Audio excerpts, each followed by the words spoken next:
Spoštovane državljanke in državljani, za nami je leto zahtevnih nalog in resnih preizkušenj. V tem letu smo praznovali 20. obletnico naše države, pregledali smo naše dosežke, bili smo kritični in hkrati smo si odprli nove poti naprej. Na teh poteh bomo morali reševati številne probleme in dobro uporabiti vse naše zmožnosti. Te pa niso majhne. Imamo potrebna znanja, sposobnosti in dovolj delavnosti. Ohranili smo močan občutek solidarnosti. Znamo sodelovati in priskočiti sočloveku na pomoč. Ponosni smo na vse naše številne prostovoljce, ki tako nesebično pomagajo ljudem v stiski. Sočutje in solidarnost, družbena kohezivnost in domoljubje naj bodo še naprej naše najpomembnejše družbene vrednote.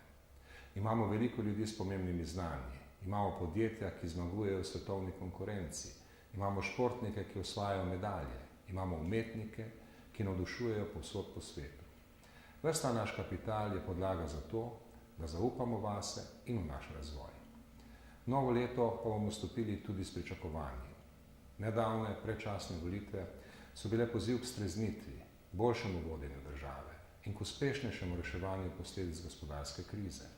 Sedaj je treba preseči strankarske račune in postaviti v ospredje interes države kot celote.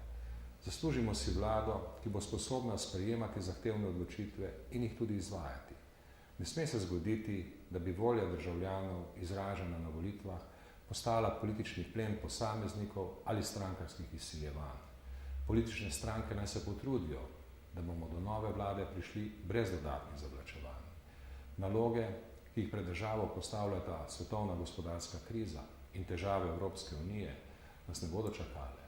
S problemi se je treba soočiti in jih reševati. Potrebujemo vlado, ki bo tej nalogi kos. To je cilj, ki ga moramo doseči kmalu, na samem začetku novega leta. Verjamem, da smo tega sposobni. Spoštovani, v letu 2012 vam želim veliko zdravja, uspehov, sreče, zadovoljstva in dobre volje za uresničevanje naših skupnih ciljev.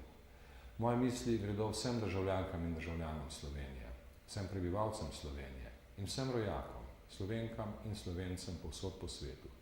Še posebej pa gredo moje dobre želje vsem tistim, ki bodo to noč preživeli na svojih delovnih mestih in vsem na mirovnih misijah v tujini.